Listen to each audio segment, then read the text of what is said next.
Hi friends, welcome to ஆக்வாரினி channel. இன்றைக்கி நம்ம செடார் புடார்னு தட்டு புட்டுன்னு செய்கிற ஒரு இன்ஸ்டண்ட்டான சட்னி ரெசிபி தான். இதுக்கு இன்க்ரீடியன்ட்ஸ் வந்து ரொம்ப ரொம்ப கம்மிங்க. தயிர், 4 பச்சை மிளகா, 4 கேஷ்யூ நட்ஸ், முந்திரி பருப்பு, அப்புறம் வந்து ஒரு பெரிய வெங்காயம் அண்ட் 4 தக்காளி, கொஞ்சோண்டு கரம் மசாலா, இல்லைனா வந்து சாம்பார் பவுடர் அண்ட் கல்லுப்பு போட்டால் போகிறோம். இதுக்கு செய்கிறதுக்கு ஒரு தோசை கல் வச்சு நல்லா காஞ்ச உடனே அதில் வந்து 2 கப்பு வேணால் 2 குழிக்கரண்டி தயிர், திக்கான தயிர் சேர்த்துட்டு அதில் வந்து பச்சை மிளகாயும் முந்திரி பருப்பையும் போட்டு நல்லா வதங்கி வரும்போது தக்காளியும் வெங்காயம் போட்டு இது மாதிரி கலந்துக்கணும். தண்ணியெல்லாம் சுண்டி வற்றும். இதோட அந்த ஃப்ளேவர்லாம் இதுக்குள்ளே இறங்கிடும். அந்த ஸ்டேஜில் இது வந்து இறக்கிட்டு இந்த மாதிரி நல்லா சுருண்டு வரும். அதுக்கப்புறம் இந்த மிக்ஸி ஜாரில் வந்து நீங்கள் தண்ணி விட்டு நல்லா அரைச்சி எடுத்துக்கோங்க. கூட கொஞ்சோண்டு நான் இன்றைக்கி சாம்பார் தூள் சேர்த்துருக்கேன். லாஸ்ட் டைம் கரம் மசாலா சேர்த்து அந்த டேஸ்ட் எனக்கு பிடிக்கல. ஸோ கொஞ்சமாக சாம்பார் மசாலா சேர்த்துக்கிட்டேன். மிக்சியில் கிரைண்ட் பண்ணதுக்கப்புறம் வந்து இந்த மாதிரி கன்சிஸ்டன்சியில் திக்காக நம்மளுக்கு கிடைக்கும்.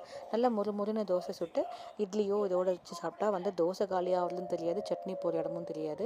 அந்தளவுக்கு நல்லாயிருக்கும். ஈவன் கிட்ஸ்க்கும் பிடிக்கும். இது காரம் கம்மியாக தான் இருக்கும். நீங்கள் தேவைன்னா மிளகாத்தூள் போட்டு அட்ஜஸ்ட் பண்ணிக்கலாம். தேங்க்யூ. தேங்க்ஸ் ஃபார் வாட்சிங்.